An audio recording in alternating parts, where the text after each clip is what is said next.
Hello and welcome to our channel. Today, we're going to dive into the fascinating world of money, and explore how humans have exchanged goods and services throughout history. From ancient bartering to modern digital currencies, we'll take a journey through the evolution of currency. So grab a cup of coffee and let's get started. Bartering. In the earliest societies, people didn't use money as we know it today. Instead, they traded goods and services directly with one another. This was known as bartering. For example, if a farmer had a surplus of apples, he might trade him to a blacksmith for a new tool.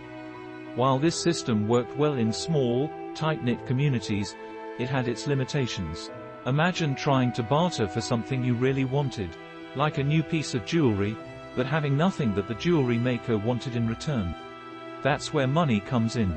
Seashells, cowrie shell.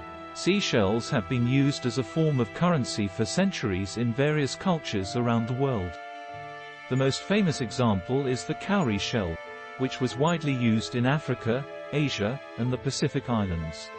The cowrie shell was highly valued for its rarity and beauty, and it was often used to purchase goods and services.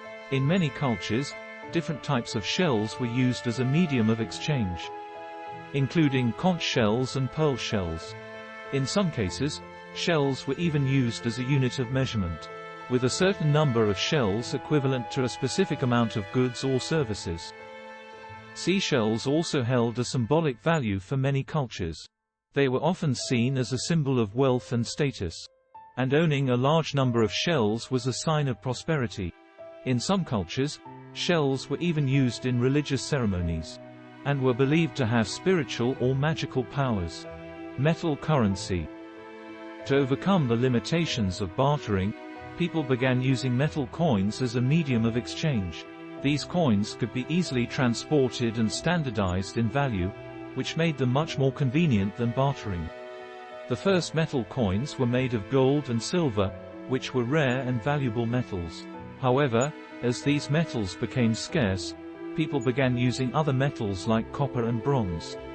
For example, the ancient Romans used copper coins to pay their soldiers, while the ancient Chinese used bronze coins as currency. Paper currency. Paper money came about in the 7th century in China. These early paper notes were used as an IOU for gold and silver, which was stored in government warehouses.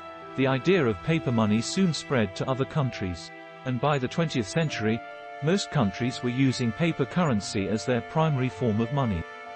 One of the main advantages of paper money is that it's much easier to carry around than a bag of metal coins. Plus, it's easier to produce, which means governments can print as much as they need.